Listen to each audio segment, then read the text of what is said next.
Hey everyone, this is Pete, and welcome back to Atari A to Z, a series of short playthroughs of Atari 8-bit games, some which I grew up with and some which are new to me. Today is one of the former. We're looking at an all-time classic today. We're looking at Pac-Man, which is a 1982 conversion of Namco's classic arcade game, and it was developed by Joe Hellison of Rockland Software, although like most Atari games at the time, this wasn't credited anywhere on the actual software itself. It's an extremely well regarded as a really solid arcade port, albeit with some concessions here and there for the home format. So for example, while the original Pac-Man game used the Atari A format, the vertical format or monitor where the maze was sort of tall and thin, on the Atari 8-bit it made full use of the horizontal width of the display, so the aspect ratio of the maze is a bit different. Now this version is sadly overshadowed by a much more well-known but vastly inferior Atari 2600 version that was legendarily awful, but it's a real shame as this is an excellent port, and it's also one of the few Atari games I actually have an original non-pirate copy of. So this is the cartridge version of Pac-Man that you could get back in the day. You can play the arcade game at home. And yeah, a lot of Atari games came in these absolutely humongous boxes. There was really no need for them to be this big. Because if you look inside, that's all there is. There's a cartridge, which is this big, and then the rest of the space is taken up by the manual, which the manual isn't even that big either, so it's kind of ridiculous. Let's have a look at the manual. It's a nice full color thing here. So the essential Pac-Man, and then we've got a bit of a chart introducing how to play Pac-Man and your controls and that sort of things. We've got a scoring chart on the back here, so showing what everything's worth and the different things that are in there, what the keys do. Yeah, pretty solid package all round really. So I mean, although there's a ton of wasted space in that box and it's quite ridiculous, it's a nice thing to have on your shelf, especially because it's sort of an original version of an all-time classic. So without further ado then, let's go play Pac-Man. Okay, here we are with Pac-Man. This was the official arcade adaptation that was released on cartridge. I think, anyway. It's my folder of images for Atari 8-bit has actually got several different variants of Pac-Man. I didn't realise there were quite so many, but it's kind of understandable given how many sort of clones and stuff that there were of different games, particularly in the early days of arcade games and arcade conversions and so on. I'm pretty sure this is the official one. It's kind of hard to say with sort of Atari's policy of not putting any credits on the title screen as well. So yeah, this looks familiar.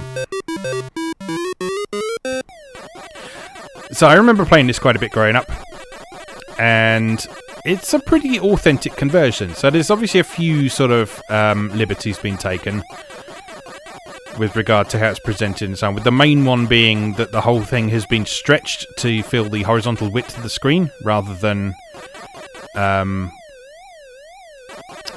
being tate orientation, vertical orientation like the original.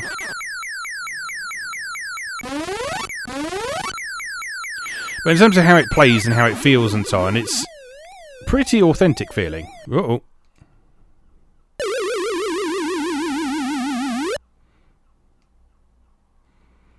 One thing I always found quite striking about this version is that the sound effects are very good.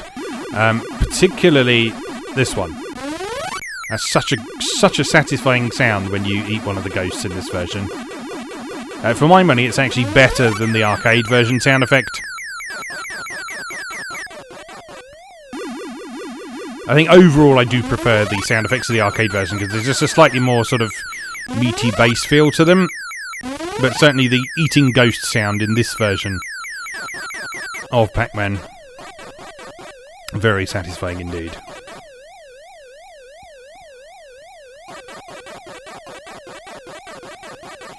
Yeah, I find it quite entertaining to look at this version of Pac-Man when you consider how legendarily bad the Atari 2600 version was, and then how much of a better job they did on this one.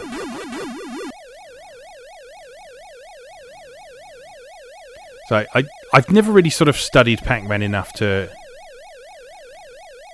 know things like the ghost's behaviour and that sort of thing, but certainly the overall feel of this game, it feels very much like Pac-Man. It feels like those ghosts are acting in a fairly convincing manner.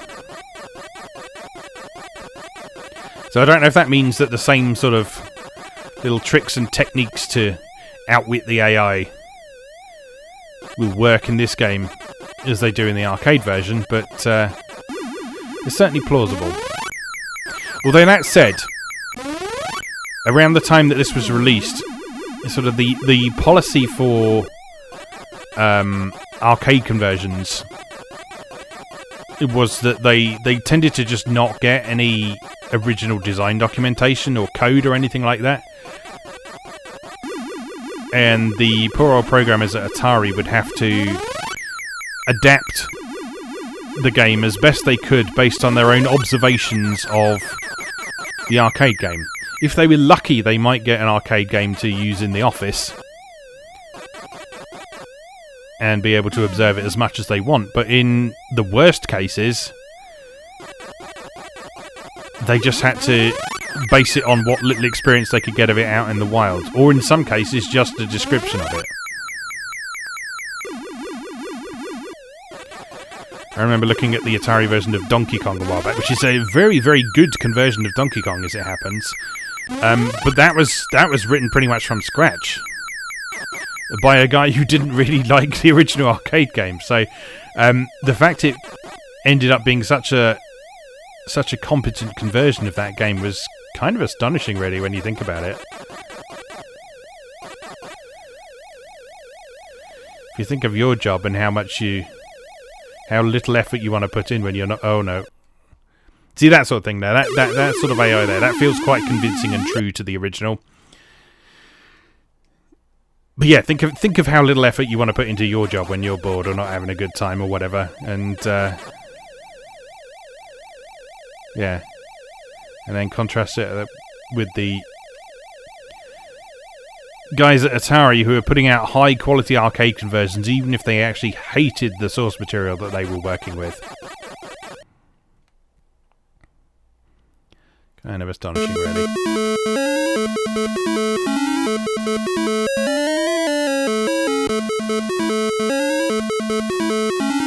Yeah, now that's interesting.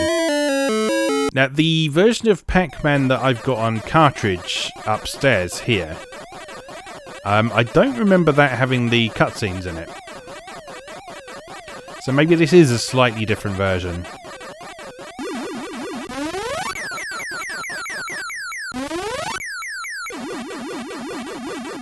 Anyway, the main game mechanics are the same, let's put it that way, so...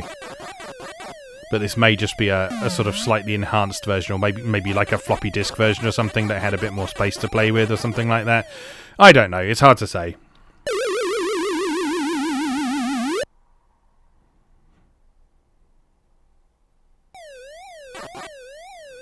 But yeah, suffice to say, this is a very competent version of Pac-Man. These early stages, they can feel a bit sluggish compared to the original. But when we finish this game, which is now, as it happens, we'll bump up the difficulty a bit, and if I remember rightly, it does sort of accelerate as you go through the game. So let's bump the difficulty level right up to one of the later fruits. Let's go for key or something like that.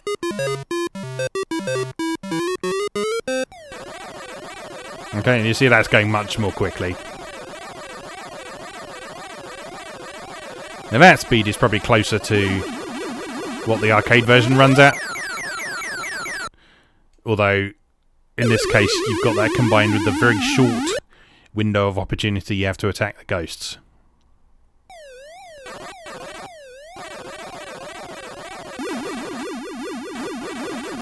In this case, they're flashing almost immediately. You get just a couple of seconds to be able to attack them before you're vulnerable again.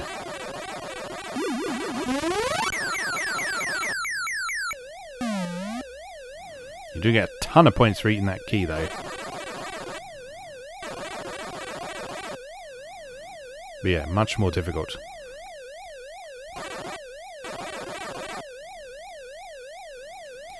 Pac-Man's a really interesting and elegant example of game design because very little has changed between the different difficulty levels, but it is noticeably harder. So like, it's the same maze, it's the same mechanics, it's the same number of enemies, it's the same arrangement of dots that you need to eat, but it's noticeably harder.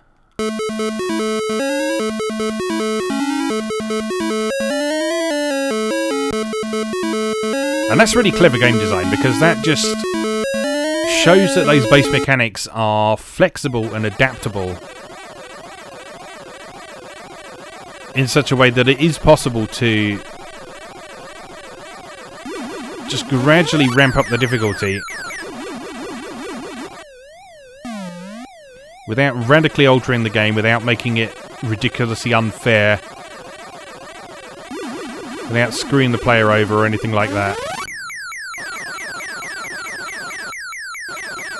Yeah, this game is a classic with good reason.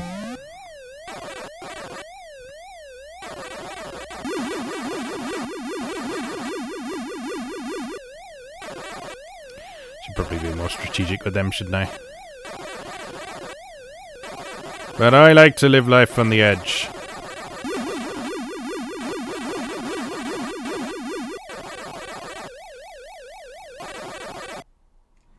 I'll tell you what, I'm doing better in this now than I could ever do back in the day.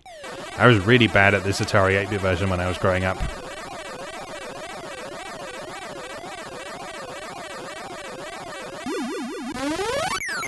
I actually didn't have an opportunity to play the arcade version until quite a bit later. And I remember being quite impressed by it. Mainly by the sounds that I mentioned previously. The fact that the sort of sound effects in the arcade version of Pac-Man were sort of had this sort of beefy, bassy resonance to them. That basic sort of dot eating sound is sort of a real favourite sound effect of mine. And that, for me, there was one area that this Atari 8-bit version didn't quite capture. It didn't quite feel the same after I'd experienced the arcade version.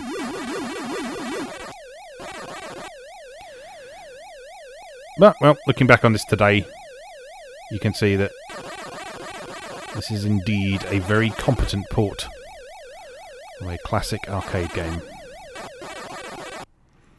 Does everything it needs to, does it well, presents itself well, plays to the strengths of the platform it's on rather than trying to stick too closely and religiously to its source material. And yeah, just a really solid adaptation.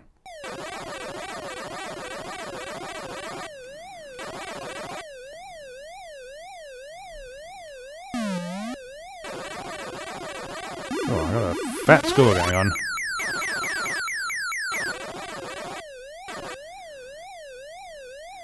This is why you play on pro level.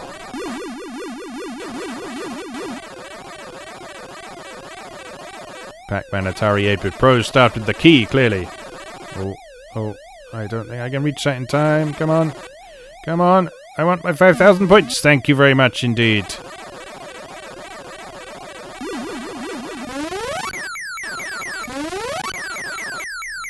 Nice. Can I make it to 50,000? That is the question. I'm not super confident in my own abilities, but we'll see. We're quite close. Oh no! Ooh, I was asking for that, wasn't I? Come on, we got one more life though. One more life. And just 200 points.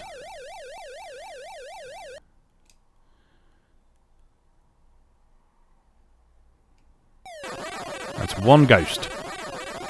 There we are, 50,000. Nice. I am the king of Pac-Man. I'm not the king of Pac-Man. Because, you know, Pac-Man is one of those games that has sort of legendary high scores that people have been able to do for a long time. Anyway, I might have one more go at that. I'm enjoying myself. It's good.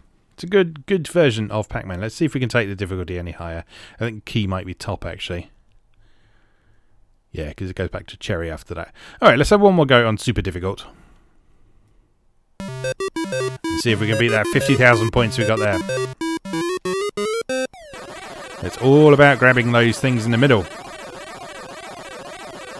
Obviously eating the ghosts if you can, because that... Oh no! That's not a good start. Yeah, obviously eating the ghosts if you can, because that is a significant number of points if you can get like a 4 ghost combo, but... 5,000 points for each key is not to be sniffed at.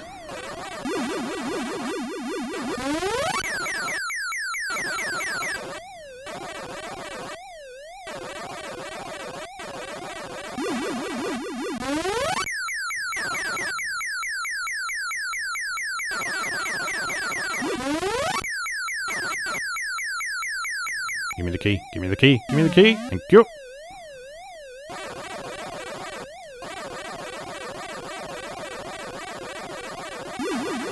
See that with how rapidly you can build up points in this, you can get that extra life at 10,000 points very quickly. Oh no! Ooh! Ooh! Help! Help!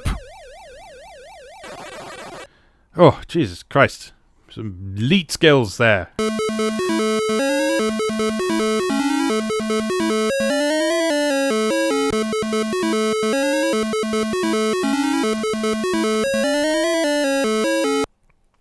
I have no idea what is going on there.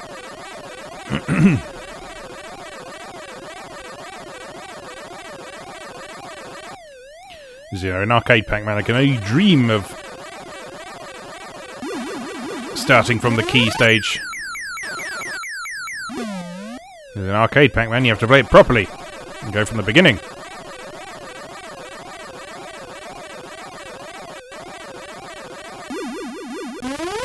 This is one nice thing about arcade ports from the time.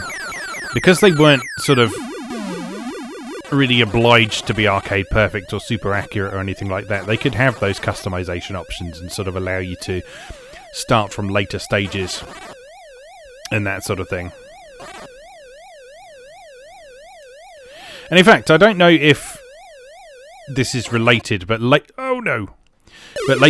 arcade Atari games releases fully embraced that idea in the arcades. So if you look at stuff like Clacks and Zybots and that sort of thing, and even some of the slightly earlier stuff that we've seen on Atari A to Z Flashback, a lot of those provide the opportunity to start at a later level, and they give you like a base score if you do that. If you start at a later level and clear that initial level, excuse me, Dr. Pepper for you. Then yeah, you'll get a hefty injection of points to your score. Obviously, this way of doing things here in the 8-bit version of Pac-Man is a little bit different. But it's a similar sort of idea. It's allowing you to start later on if you're a more skilled player, if the sort of the early difficulty levels are beneath you,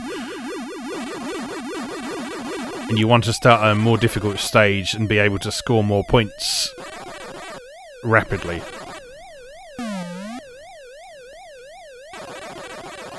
So like if I started from the beginning of this game, from the cherry level, and did really well, I wouldn't necessarily get as many points as I'm doing now, just because things like the fruits... Oh, no. Things like the fruits in the middle of the screen aren't worth as many points as aren't. Although, that said, it probably balances out a bit by the fact you're more likely to be able to eat all 4 ghosts. But anyway, that is Pac-Man for the Atari 8-bit. A very good conversion that, yeah, this is actually probably the first time I've revisited this version of Pac-Man in about... probably getting on for 30 years. So yeah, I was pleased to enjoy that, and I'm pleased to see that that's a very good version. As I say, I'm not entirely sure this is the exact same version that I played on cartridge as a kid, because of the presence of those cutscenes there. I'd have to look into that a bit more, but certainly the actual gameplay side of things there was that's what I remember, certainly. Anyway, as always, thank you very much for watching, and I'll see you again next time.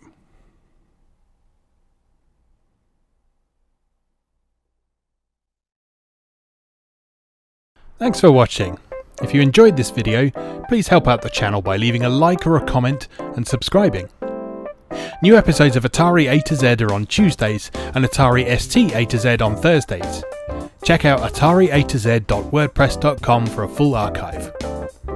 Do please also check out my other projects moegamer.net, where I explore Japanese and Japanese-inspired games from yesterday and today, and videopackgames.wordpress.com, which aims to catalogue a small but well-formed library of the Philips G7000 VideoPack computer, also known as the Magnavox Odyssey 2.